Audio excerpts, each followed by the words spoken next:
I'm going to be recapping every single fight that took place on UFC 325, starting with Sulangrangbo versus Lawrence Lui.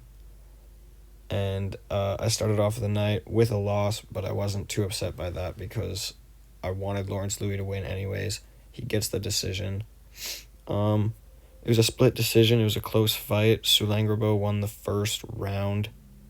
But even the first round I thought was close. A lot of people are saying this is a robbery. Not a lot of people, but I've seen some people saying this is a robbery. And I don't know how they see that. Even the first round was a close round, and it could have went to Lawrence Lui.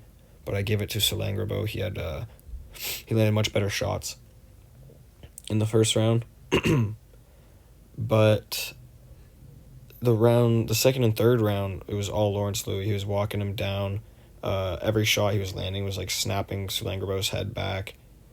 And the grappling, he kept taking him down. His takedowns were really weird. He would just like loop his arm through his legs, and then Sulangrangbo would kind of just take a knee, and then they would count it as a takedown. So I don't really know how that works, but he kept taking him down. He had a lot of control time. He was outstriking him for a majority of the second and third round. And yeah, Lawrence Lui gets a split decision. I thought it was a clear win. I'm excited to see him in the bantamweight division. Moving on to the next Road to UFC fight, which was Keiichiro Nakamura getting a round 3 TKO by a knee to the face over Sebastian Szalay. Now, in my prediction video, I said Nakamura would piece him up, which is not what happened. Szalay was piecing up Nakamura. He was landing huge shots. He rocked him in the first round. He dropped him in the second round. And then in the third round, he just kept dipping his head down.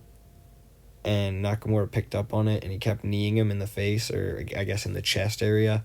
But finally, he landed a nice knee right to the chin. Put Szalay down. He gets a very lucky knockout. I was very happy he got it, but he was losing that fight until the third round. He started doing really good in round 3. And yeah, he gets the knockout. I'm really, really excited for him. I was hyping him up in my prediction video. He gets the knockout. He's in the UFC now, so I'm excited for his next fight. Moving on to the final Road to UFC fight of the night. We got Don Marfan getting a decision over Song-wook Kim. This was my second loss of the night. I had Kim winning, and the fight started off really good. I thought I was going to get the win, first round submission. Kim took his back, took him down, and then did nothing. Marfan was able to get out of there. And this whole fight it took place in the clinch. Kim couldn't get any actual takedowns going, so he kept just pushing him up against the fence and trying to take his back. But Fan wouldn't let him, and he was just elbowing the hell out of Kim this whole fight. He was landing brutal elbows. Round 1 was decently close, but I would give it to Fan for doing more damage. And then round 2 and 3 were clearly his. He was just elbowing Kim really bad. He opened up a cut, just kept landing elbows. Most of the fight was in the clinch. When they would break, he would do good with the jabs and stuff too. He was a lot better on the feet in general, but a lot of the fight took place in the clinch, and he was just elbowing Kim up badly. Second loss of the night. And something I didn't know, Don Marfan, his only 2 losses are both to Quillan Salkilld, who's really good. So this guy has some decent potential in the UFC. But yeah, I got that one wrong. Moving on, we got Kaan Ofli getting a decision over Yizha. I also got this one wrong, which is brutal. I thought Yizha would be better on the feet, which he did look pretty good on the feet. I just didn't know how good his grappling was, and it kind of came down to that. Kaan Ofli did do really decent on the feet also. He, round 1, he landed a big shot that rocked Yizha. He did better in the grappling. Yizha also landed a big shot that rocked Ofli, but I thought that made him 1-1 pretty even in the round, but Ofli's grappling helped him win that round. I thought Kaan Ofli won round 1. But then round 2, I think you could score it a 10-8 to Yizha. He was landing big shots. He dropped Ofli twice. There wasn't too much coming back in the second round. Yizha looked like he was going to finish Ofli. He was landing huge shots. Dominated the second round. And then round 3, very close round. I would probably give it to Ofli, and I would score it a draw. But I don't mind you scoring it to Yizha. I do think this fight was, I don't know, not like a crazy robbery. I think Kaan Ofli did pretty good. It was a very close fight. I don't think it's too much of a robbery, but I do think Yizha won at most. I think it was a draw. If you give Ofli the first and third, I think Yizha scored a 10-8 in that second round. He dominated the second round. But yeah, I got 2 in a row wrong, but it's okay. I didn't do too bad on this card, so we're going to try and pick things up here. Kaan Ofli gets the decision. I don't think it was a robbery. I think it was a very close fight, but I do think it should have been a draw. Next up, we got my second right pick of the night. Jonathan Micallef gets the round 2 submission over Oban Elliott. So far, both of my picks that I got right, I predicted them terribly. I thought Nakamura was going to beat up Szalay, piece him up, get a knockout in the second round or third round. And he's the one that got pieced up and beat up and fucked up. But he ended up getting the round 3 knockout, so I was technically right there. And then here with this fight, I thought Oban was going to be a better grappler. He was going to be taking him down. And I thought Micallef was going to have to try and stand up, keep himself on the feet, and outbox him to a decision. But that's not what happened at all. Oban was beating him up. He was a lot faster, a lot smoother. He looked a lot better on the feet. He was just landing huge shots. And then Micallef landed one big shot that I don't remember if it dropped Oban. I don't think it did, but it hurt him. It rocked him pretty bad. But Oban was still winning on the feet in the first round. He was still doing really good. I gave Oban round 1 for sure. And then round 2, they keep going, and then Oban was still winning on the feet. Micallef was getting beat up. He started clinching, trying to wrestle a bit. And then he got him down, took his back, and pretty much easily submitted him. He took his back, he got the hooks, got him in a rear naked choke, and Oban was fighting for it, but it was pretty clear that he wasn't going to get out of it. And yeah, he doesn't tap. He's a thug. He's a gangsta. And Jonathan Micallef gets the second round submission, chokes him out cold. Great win for Micallef. Moving on, up the card, we got Jacob Malkoun getting a decision over Torrez Finney, another one that I lost. I did say I was worried about that this would happen in my prediction video. I didn't think Torrez Finney was all that, but I also didn't think Jacob Malkoun was going to be the guy to beat him. Torrez Finney looked like shit in this fight, and I do think he's going to get cut. I thought he was going to get cut even if he had a boring win, but he had a boring loss. Jacob Malkoun had really bad fight IQ. He dropped him in every round, could have finished him every round, but instead he kept trying to submit him for some reason. You're not going to submit that guy. He's got no neck at all. But yeah, he could have easily got a first round knockout. He could have easily got a second round knockout. Decided not to. But this was a good hate watch. It was fun watching Torrez Finney get launched around the octagon. And I don't think he's going to be in the UFC. I think he's going to get cut. Yeah, moving on. Next up, we got Cam Rowston getting the round 2 TKO over Cody Brundage. This was a good fight. Cody Brundage looked, I don't know, better than I thought he would on the feet at least. I thought it was going to be a close fight, but Brundage definitely looked better than I thought he would on the feet. He made it a scrap. Cam Rowston looked really good. Avoided Brundage's grappling and his power shots. He was able to just land perfect shots, pick him apart in round 1. Round 2, landed big shots again. Brundage started to slow down. Eventually, Cam Rowston took his back and got on top and just started raining down shots. Brundage dropped down and started covering up like Anthony Smith and kind of just gave up. It was pretty much over. Or was over, The ref stopped it. Brundage wasn't really moving. And yeah, Cam Rowston looked really good in this fight. I had a matchup for him, but I don't. Andre Pulyaev, the guy Adabagate just beat.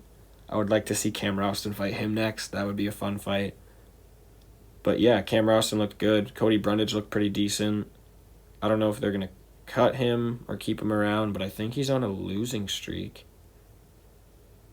And yeah, I think he's on a pretty bad losing streak. So I don't know. He might get cut, but he looked pretty decent in this fight, I thought. Yeah, moving on to the final prelim of the night. Billy Elekana submits Junior Tafa in the second round. He got dropped very early on. Junior Tafa was beating him up in round one. Herb Dean almost stopped it in like the first 45 seconds, but he didn't, thankfully. Billy Elekana recovered very well, took his back, managed to get up. Easy win for Junior Tafa in the first round. He was just picking him apart, beating him up, landing huge shots. And then Billy in round two came out. He landed a big 1-2. Junior Tafa started slowing down. Didn't look that good in the second. And then Billy landed a perfectly timed takedown. Took him to the cage. Took his back. And basically finished him instantly. As soon as he got his arm around the neck, Junior Tafa tapped immediately. Tafa's probably got to get cut. I think he's 6-5, so if he loses again, he'll have a 6-6 record, which is not good at all. But Billy, I could see him getting a Modestas Bukauskas matchup or something like that, something close to the rankings, but definitely not a ranked matchup yet. I don't know how good he is. I don't think he's that good on the feet at all. And if you give him someone like Modestas Bukauskas who can defend the takedowns, I think Modestas would probably knock him out. But who knows? Billy Elekana, he's on a winning streak, both by submission. He's looking pretty decent. He's not looking bad, but he's not looking great, I don't think. Something like Bukauskas for him next for sure. Moving on to the main card. All right, kicking off the main card, we got Quillan Salkilld getting an easy first-round submission over Jamie Mullarkey. Nobody's shocked. Quillan looked fucking amazing in this fight. He looks so good. He's so good. His striking, his grappling, everything looked great. I got my free pick, and now I'm in the positives, 5 wins, 4 losses. This is where I start to do a little bit better on the card. But yeah, Quillan looked fantastic in this fight. He called for a ranked opponent. A lot of people are calling for a ranked opponent. I wouldn't mind if he got one, but I want to see him against like Ludovic Klein, Mateusz Rebecki, Chris Duncan, like someone like that outside of the rankings, just because it would be an awesome fight. And they're always putting people like that against each other. Like Rebecki has fought literally all the killers outside of the division. So I would love to see Salkilld versus Rebecki, but I think Quillan versus Ludovic Klein makes more sense. I think Klein's coming off the loss to Mateusz Gamrot, which was a close fight. So I think if you do Quillan versus Ludovic Klein, if Quillan wins that, he's definitely ready for the rankings. If he loses that, it's not a bad loss. You could still give him a bounce-back fight. You could rebook the Rongzhu fight after that or something like that. But yeah, I think Quillan Salkilld, a sick scrap outside the rankings, something like Rebecki, something like Ludovic Klein, something like Chris Duncan would be awesome. Or even, or I was going to say Ignacio Bahamondes would be good. I was going to say Mauricio Ruffy, but he's coming off the win, so I wouldn't do that fight. But anything like that, Bahamondes, Fares Ziam, if you're not going to give him a ranked opponent, Rebecki, Klein, Duncan, any of those guys would be awesome. Moving on, we got Tallison Teixeira getting a decision win over Tuivasa. This fight sucked. Teixeira just kind of blobbed on him for 2 rounds, laid on him, and then they were both gassed out in the 3rd round, and Tuivasa was just piecing him up, landing big shots, but he was too tired to actually finish the fight, and he just kept clinching with him against the fence. Yeah, it wasn't a good fight. They both looked terrible. The first 2 rounds sucked. That 3rd round was pretty entertaining. I think heavyweight fights outside of the top 5, we should just make them run like 10 rounds, or not 10 rounds, holy shit, 10 minutes of cardio, and then make them fight for the last just 1 round. It would be a lot more entertaining and a lot quicker of a fight. But Yeah, this fight wasn't much. It wasn't much to talk about on this fight. Tallison gets a boring decision win. Tuivasa is probably going to get cut. He's on a 6-fight losing streak. He's probably going to go to dirty boxing or something like that. And I think for Tallison Teixeira, you give him a striker a little bit up the rankings, like maybe Ante Delija. I think he's matched up against Sergey Spivak right now. So maybe you give him the loser of that. I don't really know. Heavyweights, you can give him anyone. Heavyweight kind of sucks, but I think Ante Delija versus Tallison Teixeira would be a fun fight. So I think that's the next fight you make for him if he wins or loses against Spivak, to be honest. Next up, we got the featured fight of the night, where Mauricio Ruffy got a round 2 TKO in the last 30 seconds of the round against Rafael Fiziev. Yeah, I should have seen this one coming. I predicted this one wrong. I thought Fiziev was just going to do a bit better, but Ruffy looked fantastic in this fight. He was countering Fiziev. Both fighters landed good shots in the first round. It was a nice, close first round. And then the second round was pretty close also, but Ruffy started landing bigger shots. He was landing just more powerful shots. Fiziev started to land less, and then he started getting rocked, and he got dropped, and it was just bad. He was trying to get up. Ruffy was just landing big shots, dropping him, piecing him up on the ground, and the ref stopped it with 30 seconds left. Ruffy looked fantastic in this fight, and he's going to get a big matchup next for sure. Moving on to the co-main. This was my fight of the night. Benoit Saint Denis gets the round 2 TKO over Dan Hooker with just 15 seconds left in the round. This was a sick fight. In the first round, Dan Hooker was winning on the feet, piecing up Benoit, and I was thinking, oh shit, I might have been wrong about this one too. But Benoit eventually gets him on the ground, gets him in a crucifix, he started landing big elbows. He looked really good. He looked really good, actually. I think this was like the best Benoit we've ever seen. He dominated Dan Hooker, and then the second round started, and it was just an even easier round for Benoit. He got him down a lot earlier without facing as much adversity, and he eventually got the TKO. He almost submitted him, but Dan Hooker's a fucking G, and he was not tapping. But yeah, Benoit gets the TKO with 15 seconds left. I don't know what's next for any of them, but this was a sick fight. This was my fight of the night. I think they're both killers. I think they're both dope, and I'm excited for both of their next fights. Finally, we got the main event. Volkanovski gets another decision over Diego Lopez. He looked fantastic in this fight. I thought he won all 5 rounds. Yes, even the one that he got dropped in. Same way I scored the first fight. I don't think if you drop someone, it should score you the entire round, even if you lost the entire round. Like, this was probably the funniest knockdown I've ever seen in this fight, because Volk got hit so hard. Like, he went straight out cold. And then as soon as he hit the mat, he hopped up so fast. It was like not even half a second, him going down and popping right back up. But it was so funny how fast he got back up and kept going. And then his corner told him he slipped, which I thought was fucking hilarious. But he did not slip. He got chinned, hopped right back up. He was fine. He dominated the rest of that round. I thought Volk won that round. I thought he won every single round. He jumped a guillotine in round 2, I think. I don't know. His counter striking was amazing. His grappling was amazing. Diego had some moments. Obviously, he dropped Volk. He was doing good in the 5th round, I think. He had a couple submission attempts at the end of the 5th, but I don't think it was enough. Well, obviously it wasn't enough, but I don't think it was enough for him to get a single round. I think Volk won all 10 rounds between their 2 fights, and I think he's the GOAT.